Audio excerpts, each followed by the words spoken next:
Pernahkah kalian bertanya-tanya, kenapa sih luka yang awalnya terasa sakit banget, lama-lama jadi biasa saja? Atau mungkin kenapa setelah patah hati yang rasanya dunia mau runtuh, seiring waktu kita bisa bangkit lagi dan merasa lebih baik? Jawabannya ada di organ super canggih yang kita miliki, otak. Otak kita punya kemampuan luar biasa untuk beradaptasi, termasuk beradaptasi dengan rasa sakit, baik itu sakit fisik maupun emosional.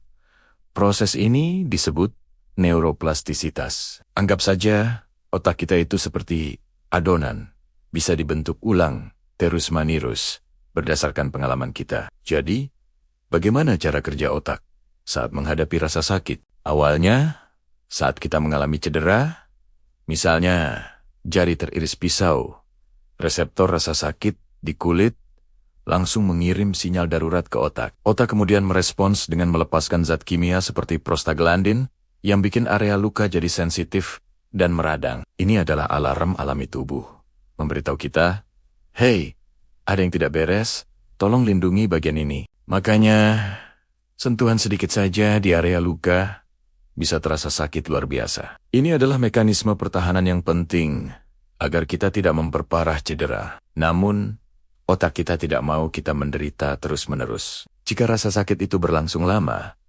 otak akan mulai melakukan penyesuaian. Bayangkan, kamu tinggal di sebelah rel kereta. Awalnya, suara kereta lewat sangat mengganggu.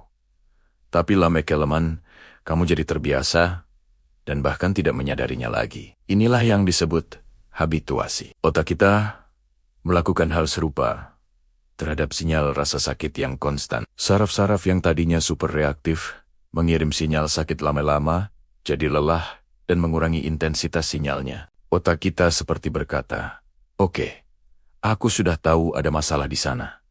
Tidak perlu teriak-teriak terus." Selain itu, otak juga punya tim penghiburnya sendiri. Ketika kita merasakan sakit, otak akan melepaskan endorfin. Endorfin ini sering disebut sebagai morfin alami tubuh. Fungsinya mirip obat pereda nyeri, yaitu memblokir sinyal rasa sakit dan memberikan perasaan lega, bahkan sedikit euforia. Pernah dengar istilah runner's high? Itu adalah contoh kerja endorfin. Saat kita berolahraga sampai batas tertentu, tubuh melepaskan endorfin untuk mengatasi rasa lelah dan sakit, membuat kita merasa lebih baik. Mekanisme yang sama juga bekerja saat kita mengalami cedera. Proses adaptasi ini tidak hanya berlaku untuk sakit fisik.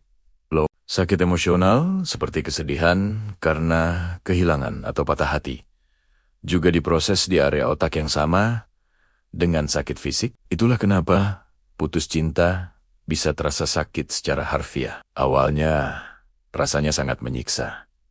Pikiran kita terus-menerus kembali ke kenangan pahit. Tapi seiring berjalannya waktu, otak kita mulai bekerja untuk menyembuhkan luka batin ini. Prosesnya mirip, otak mengurangi respons emosional yang berlebihan terhadap pemicu kesedihan. Kita mulai bisa mengingat kenangan tanpa merasakan sakit yang menusuk. Ini bukan berarti kita melupakan, tapi otak kita membantu kita untuk membingkai ulang pengalaman itu, mengambil pelajarannya, dan melanjutkan hidup. Otak kita juga belajar dari pengalaman sakit. Jika kita pernah tersiram air panas, otak akan menyimpan memori itu. Lain kali, kita melihat uap air dari cangkir, otak akan secara otomatis mengirim sinyal waspada, membuat kita lebih berhati-hati. Ini adalah bentuk adaptasi yang protektif. Jadi, rasa sakit, meskipun tidak menyenangkan, sebenarnya adalah guru terbaik. Ia mengajari kita untuk melindungi diri dan menghindari bahaya di masa depan. Otak kita merekam semua pelajaran ini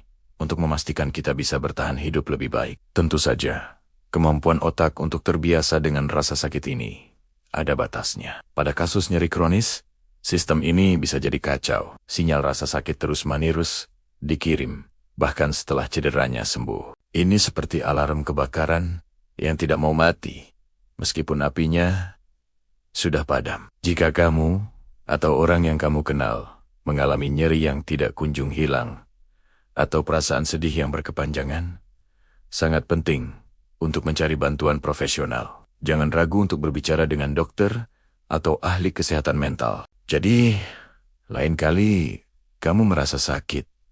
Dan perlahan, rasa sakit itu memudar. Ingatlah bahwa itu adalah bukti betapa hebatnya otak kita. Ia adalah ahli adaptasi yang selalu bekerja keras di belakang layar untuk melindungi kita, menyembuhkan kita, dan membuat kita lebih kuat dari sebelumnya. Terima kasih sudah menonton. Jangan lupa like, komen, dan subscribe agar tidak ketinggalan video menarik lainnya. Sampai jumpa.